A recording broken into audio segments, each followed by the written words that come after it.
Guitar Business Radio is the podcast for the business of guitar, where you'll always get no reviews, no demos, and no idle chatter. From players to CEOs and in between. If you have a professional or business connection to the world of guitar, this show is your window to insight and information you won't get anywhere else. I'm Jeffrey D. Brown, and I approve this message. So let's get to it. From Guitar Business Media, welcome to the 64th episode of GBR, the show that offers you an angle on the business of guitar that you won't get anywhere else. And today, once again, we're breaking our own mold with a completely different show about the show. And I told you some time ago, I thought it was important to change things up from time to time for a number of different reasons.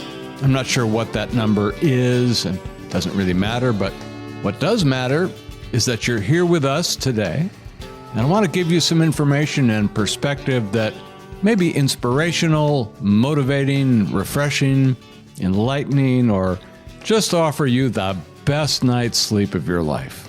In which case, I might be able to compete effectively with my pillow. But of course, we'll need a nice jingle in 4-part harmony. In fact, that gives me an idea. I do think GBR does need a jingle.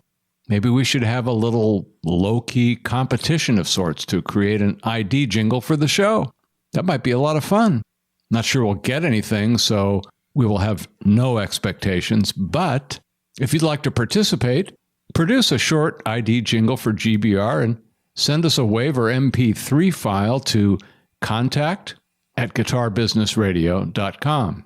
We'll play some or all of them on the air, and maybe we'll set up a repository where you can listen and vote on the best one, or something similar, something like that.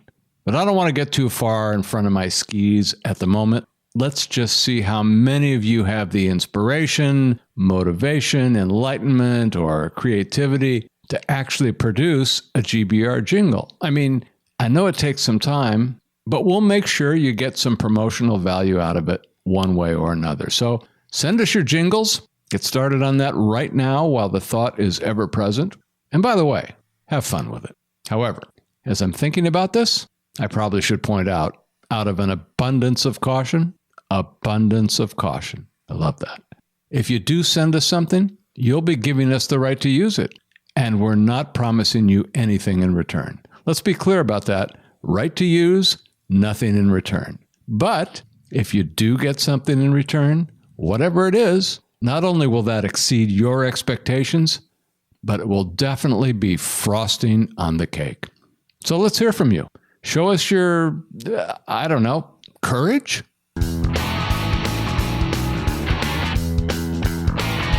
Okay, so I said this show was about the show. So it's a show about something, not a show about nothing. Something is often better than nothing, but truthfully, it could go either way. So I've been thinking about what GBR represents in the whole scheme of things. Is it just another podcast in a sea of like a million other podcasts? I mean, that's kind of an extreme view, and very negative at that. I would not take that position at all. I think it's maybe akin to how we view ourselves. I believe, and have often said so, that what we think about ourselves is probably the most important thing we think about. Think about that. Wouldn't you want to get that right? I may come back to this later, but the point is, how I view the show impacts how the show is viewed by the audience. Even though you're not actually viewing it, you're listening to it, but you know what I mean. The truth is that I think the show makes a unique and valuable contribution to the world of guitar that's unlike anything else. And even though we've only produced 64 shows to this point, we've built up an archive that will stand the test of time and be a valuable historical reference tool for many years to come. So it's against that backdrop that I'm announcing this series of shows that will air from time to time in volumes and provide some individual insight about all the episodes we've ever produced from the very beginning. Now, I know there are those of you who, by your own admission to me, have listened to every episode of GBR. That's fabulous. But you will still hear my own thoughts on these episodes but from a position outside of the episode itself. So that's different. And if you're like most listeners, you have not listened to all the shows. In fact, you may have only listened to less than a handful of episodes, and listening to this show may cause you to go back and listen to some of the others. In either case, welcome to Fabulous Amazing Intros, Volume 1.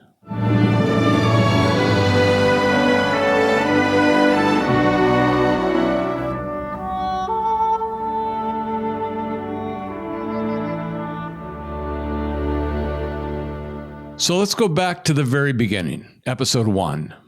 In the early episodes, I called on friends and clients we've had in the business over many years to come on a brand new show with no history, no track record, nothing to show.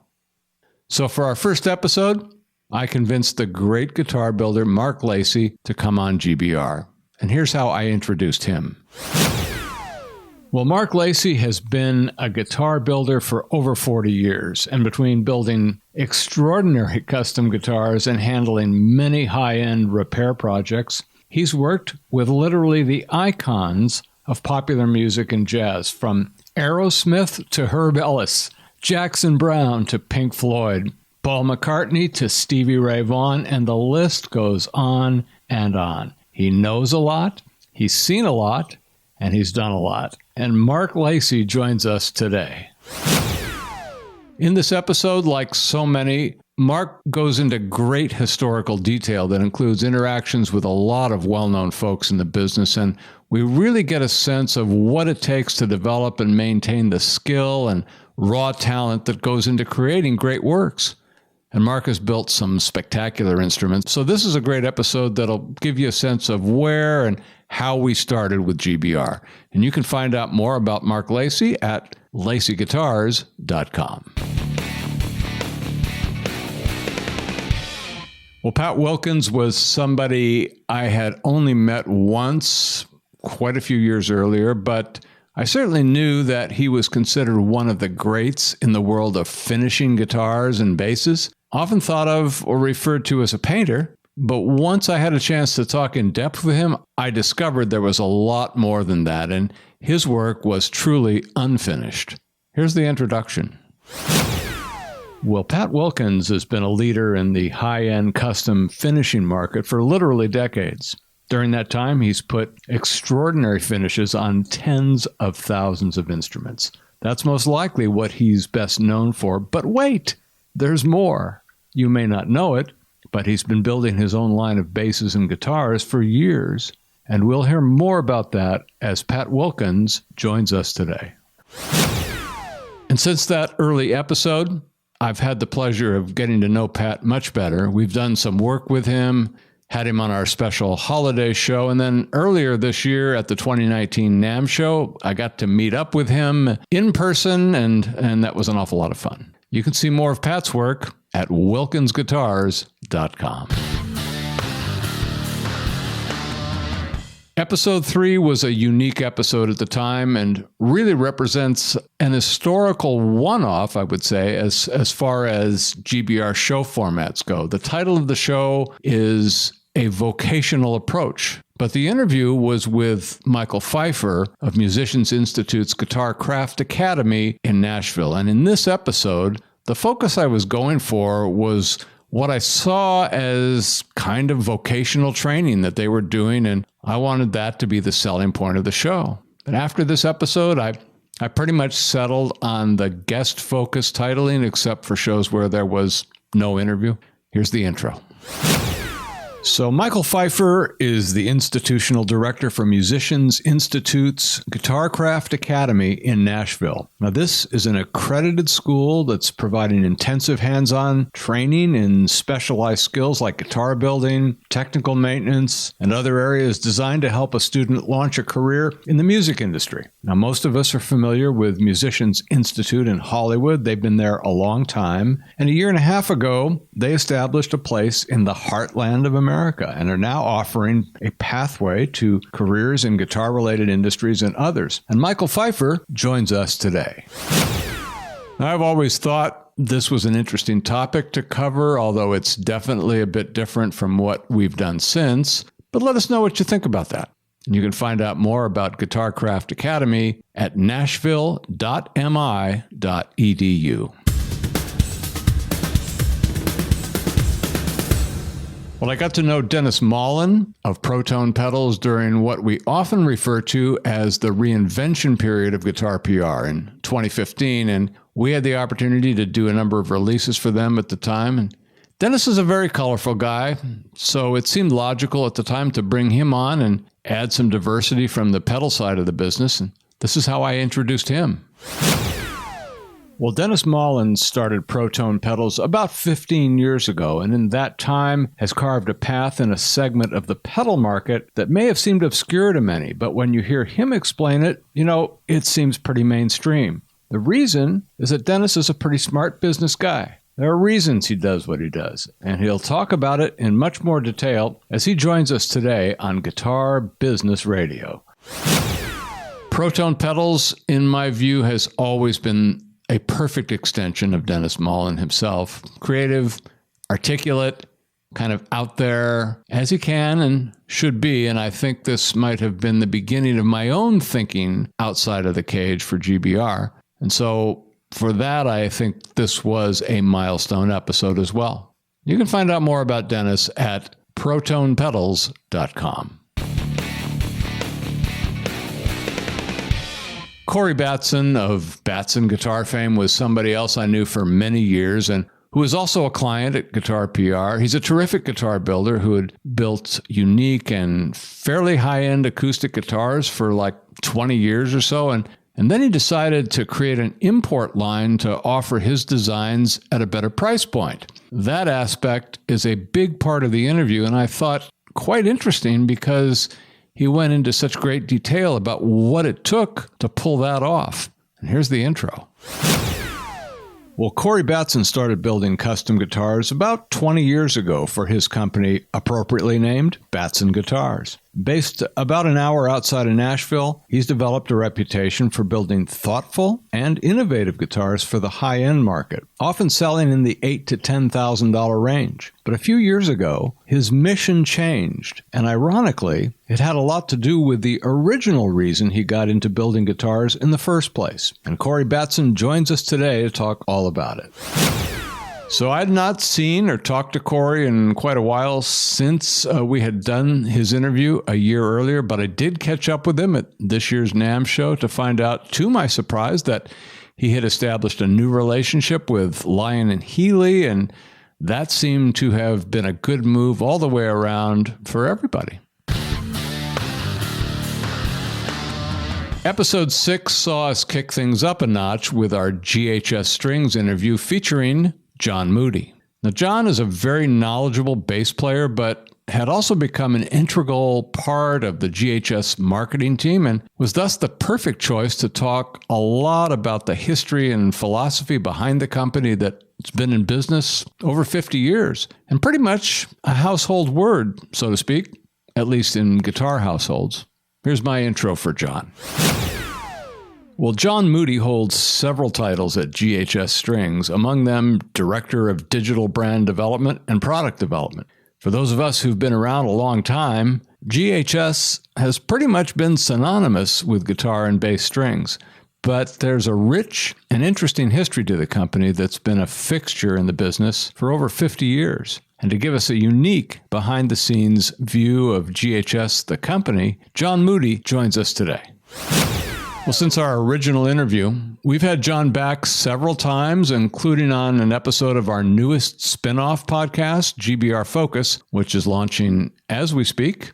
I did get a chance to meet John for the first time in person in January at the 2019 NAMM show, but since I had already talked many times with him on Skype, the in-person meeting was a bit anticlimactic because he looked exactly the same. The wonder of Skype. What a great tool. As always, you can find out more at ghsstrings.com. Now, I've known Bill Conklin from the very early days of the Guitar Wall, long time ago, you may remember, and always had a lot of respect for his creativity as a guitar and bass builder. In fact, we did a Guitar PR press release for him in 2015, and in doing the research for it, I came across an amazing section on his website at the time that seemed like few people knew about. It was called The Time Capsule, and that's really what it was. It was a 30-year history of some of the most incredible instruments you've ever seen. And that actually became the focus of the media campaign that we did that even today remains among our most successful by measurement. So you can understand why I was anxious to have him on the show. And this is the intro. Well, Bill Conklin started Conklin Guitars and Basses nearly 35 years ago, and during that time has developed a reputation as both a pioneer and an innovative builder of extended range and multi-scale instruments, among others. His work is amazing, and his customer list is vast and includes many well-known and respected players. On top of that, he's a genuinely good guy and someone I've had the pleasure of knowing for many years. And Bill Conklin joins us today.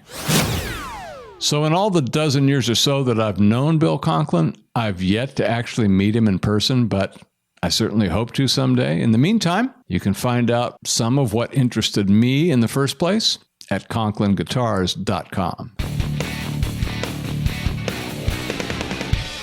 So I got an email from the folks at Santa Cruz Guitar Company asking me if I would be interested in interviewing the company's founder, Richard Hoover. Now, this was indeed a milestone because it actually represented the first time since the start of the podcast that somebody approached us about being on the show. Of course, I was thrilled, and not just about the circumstances, but I knew who Richard was and was thoroughly excited to have him on. So accordingly, I introduced him this way. Well, Richard Hoover started Santa Cruz Guitar Company over 40 years ago, and in that time has developed a very stable business producing the kind of guitars he wants to produce, meaning the best they can possibly be. While he still wants his company to be considered a boutique builder, and I think that's fair, they still manage to produce 400 to 500 guitars a year for a lot of happy customers. He has a lot to say, and Richard Hoover joins us right here and right now.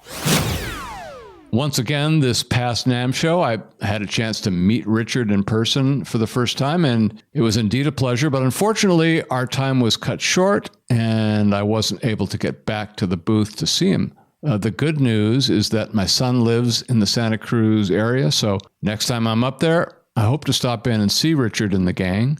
You, of course, can see more yourself at SantaCruzGuitar.com.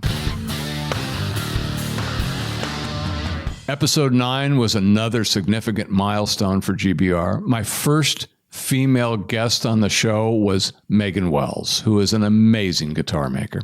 It was a truly fun and enjoyable interview because she has such a great attitude on life and her work, and so many people have commented on it over time. And since her interview, we've had many other women on the show and multiple discussions on the previously disproportionate number of women in the business and why and how that is changing. Here's the Megan Wells intro. Well, Megan Wells has been building guitars and mandolins for over a decade. She had the good fortune to learn from some of the best in the business. She knows what she's doing, and she does it well. But sometimes that's not enough. You need a strong, clear vision. You need drive and determination, and you have to love what you do. And as you will quickly find out, Megan Wells possesses all of those traits and more, and she joins us today on Guitar Business Radio. And it was great meeting up with Megan at the Boutique Builders Showcase at the 2019 NAMM show, along with many others, and I can tell you she's already accomplished so much and should have an extraordinary career ahead of her. You can see her work at MeganWellsGuitars.com. Now, episode 10 was a milestone of a different kind. It was the first time we had a well-known, highly talented guitar player on the show. Of course, I'm talking about the great jazz guitarist, Bruce Foreman. He's not only a fantastic player, but he's a very funny guy. Most people know that about him, so it was entirely appropriate for me to title the episode, Bruce Foreman Gets Serious. And here's the intro. Well, Bruce Foreman has had a very busy career as an extraordinary guitar player in my view, and in the view of many others, I'm sure. In that time, over 4 decades, he's pushed the creative limits of his work in many different directions. And while he can expound in depth and with a great deal of humor on the many projects he's engaged with over the years, he can also get serious for a moment or two to talk about the business side of things and what it takes to make a career work and keep a happy heart at the same time. And Bruce Forman joins us today on GBR. Actually, I've seen Bruce perform a number of times, so it was a thrill to have him on. But since that time, we've had many other terrific players on the show, and we're certainly looking forward to having many more in the future. If you're interested, check out Bruce's website at bruceforman.com. So what did you think of this week's episode? We always want to hear from you, and you can do that easily through the official episode page on our website at guitarbusinessradio.com or on Facebook and Twitter at Guitar Business, or email us directly at contact@guitarbusinessradio.com. And of course, if none of that is working for you, just call us on our GBR hotline at 888-777-2404. You can do that right now if you like, or later. Operators are currently protesting something. If you call right now, I'm sure they'll give you a ration of something. I just wanted to mention that last week's episode with Albert Lee got a lot of attention and comments on social media, and it was just a pleasure to work with him on the interview. We had to postpone it several times because he was sick with a bad cold, and he was not over it when we did the show, but like the consummate professional he is, the show does go on, and it seemed like the longer we went, the more energized he got. So I took that as a good sign, and it all worked out in the end, but we did go right to the deadline. So we got the show out on time, although there were a lot of little obstacles that kept showing up, unrelated to Albert, that just made the show a challenge. But that's how it goes sometimes. There are frequently bumps in the road, and not just with producing a show like GBR, they're all over the place. The secret, of course, is just how we handle it. Do we allow the bumps to get in the way and disrupt the journey to our destination of choice? Well, the answer is generally no in the broader sense, but there are occasions where a disruption is a good thing. Can you think of a time when something happened to you that seemed on the surface to mess everything up or cause a cancellation or some other kind of unplanned, seemingly negative action? And at the same time, did you ultimately notice after the fact that as a result of this negative action, a better result came about because of it? I know it's happened many times to me over the years, many times. The problem was, for most of those years, I wasn't paying attention to it. I really only remembered the disruption, the negative part. I didn't connect the dots. Finally, years later, I did start to pay attention. I did start to connect the dots and understand that there's often a bigger reason why things happen, and without the ability to remain peaceful and patient in the face of disruption, well, some things just don't flow together very well.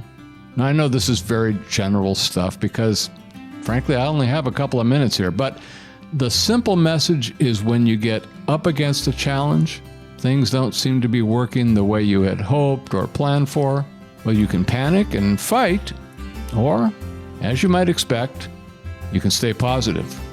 Stay focused on your destination, but so important. Keep all the options open on how you're going to get there. Thanks for listening, and I'll see you next week on episode 65.